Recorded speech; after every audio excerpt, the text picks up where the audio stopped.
So this was something I was thinking about when I was listening to battle music, right? So I was thinking people have such distinct styles, especially when you're thinking like rhythmically or like orchestrationally. Like it's obvious different kind of harmonic language and melodic language that people use.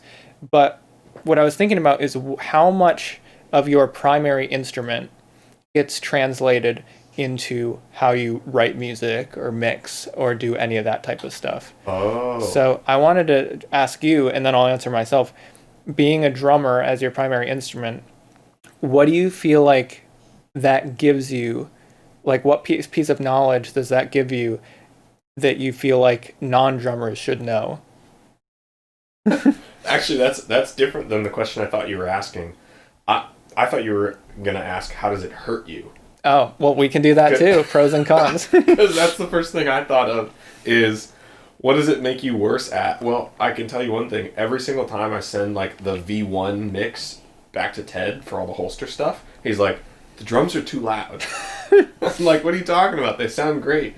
He goes, no. They're too loud. And every time he gets it, he also says the vocals are too loud because it's him singing. Right. So to humor him, Ed, if you're listening, I'm sorry. Sometimes I'll turn the vocals down, except for the very final release version. I'll turn them back up, and you're like, no, they're good. Yeah. No, I don't do anything dishonest. Yeah. But yeah, I definitely mix drums too loud. I think that hurts me. Yeah. What does that help me with? I mean, it helps me key in to drum stuff more. Mm-hmm. I mean, I don't have necessarily a good comparison because I don't know what it's like to not be a drummer, but I have a feeling that being a drummer, I hear things on drums. I hear what the drummer is doing in a way that's a little different than somebody who's not a drummer or who's never touched a drum set. Yeah. And I can hear. So, for example, I'm doing a track now, and it's with programmed drums, and I'm putting in a ride pattern, and I sent the demo ride pattern to Ted, and we were talking about it, and there's something that I heard in the demo that didn't cross his mind, or maybe it did and he didn't say it, but listening to it, I was like, this is killing me. I used two different ride samples. One was for the bell, one was for the what's the other part called? I don't know. The not bell of the cymbal. So you got this like the big ting, part, ting, ting, ting, ting, ting, ting, right? And there's two separate samples, and I tuned them so they sound like the same cymbal. It's pretty close. I'm gonna go back and work on it more, but they're panned differently. So it almost sounds like two different cymbals, even if they sound the same. So like, what probably happened is I switched it into mono to just listen. Sure. I often switch my master bus into mono while I'm composing, so I don't get confused by mixed stuff and panning stuff, or I'll turn it on and off. What probably happened was I was in mono. I was just tuning the drum sample and playing with the drum parts and just sent it off without checking it in stereo, and they're panned slightly out. So the bell of the ride is on one side and the rest of the ride's on the other, and it doesn't sound good at all. Interesting. Anyway, I don't know. That's interesting. When you're composing, how do you feel like your knowledge of drums affects you? For example, are you thinking rhythmically first?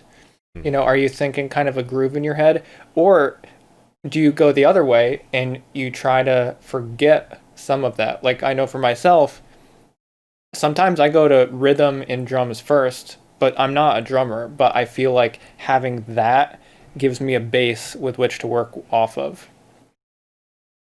Yeah, I think it depends on what I'm composing. Sure. I'm sure that being a drummer has an effect. I just don't know what it is. Yeah. I mean, I'm sure we can talk about composition approaches in another episode, but there definitely are things where I'll compose a rhythm section first. So drums, bass, and anything else that's really holding down the rhythm of a tune, especially if it's a rock tune. Yeah. And then I'll go to more melodic lines and vocals and things like that. Depends on the song. It just depends on where it's coming from. Yeah, totally. That's like when people ask me, do you write like on paper or in your DAW, or I mean, it depends. I don't Yes. know. Maybe half of it's in my head already, just like when I'm walking or something. It depends. Yeah. Usually not, but maybe, I don't know. Um, yeah, so I'll answer that for myself. I mean, I think I'd basically say I have two primary instruments. I play guitar. I actually play guitar, but I grew up playing clarinet. And I do think growing up playing clarinet, a wind instrument, has given me a much stronger affinity for writing for wind instruments.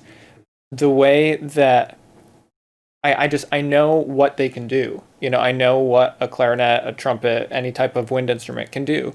And I know how you put pressure and how you crescendo and decrescendo and accent and do all the different types of articulations. So when I'm mocking up or writing for winds, it comes very naturally to me because I know what they can do. And I know if something's going to be kind of out of their wheelhouse, or or just what sounds good, and even where their placement in an orchestra. You know, when I played an orchestra, I sat kind of in the middle, so I knew what was around me and what was going on in the wind section overall. And I feel like the I wouldn't say a disadvantage, but just something I've had to learn and always gives me trouble is string writing, because the way that they produce sound is so different. And my knowledge of guitar doesn't translate to that because it's a picked instrument, you know? It's usually not a bowed instrument. And it's just the way I have to create crescendos and decrescendos and articulation on strings it's still somewhat theoretical for me. I have to think about, okay, so how would they, all right, so they probably would have an up bow here and a down bow, and I'll try to mimic that.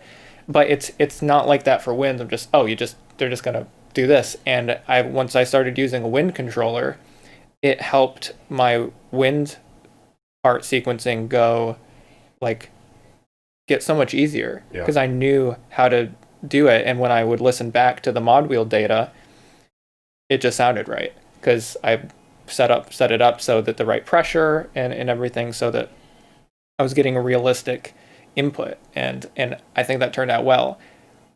But when I translate that over to other instruments, for example, I was doing cymbal swells and sequencing that with my breath controller, and this was just on my live stream the other day. It sounds so weird because the way I back off on a swell is not like linear, and I found that out like when I sequence it, it would be like it wouldn't be as smooth. The way that it's played in the sequencer is more like that of strings, where it's a little bit more smooth up and down, more wave-like, where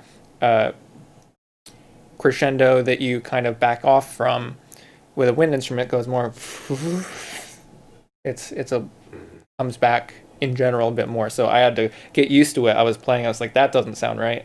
And the same thing for strings, and I'm currently in the process of trying to find a different input method for string mod wheel data, because I'm not super happy with how it's being played through the wind controller. But they have string controllers.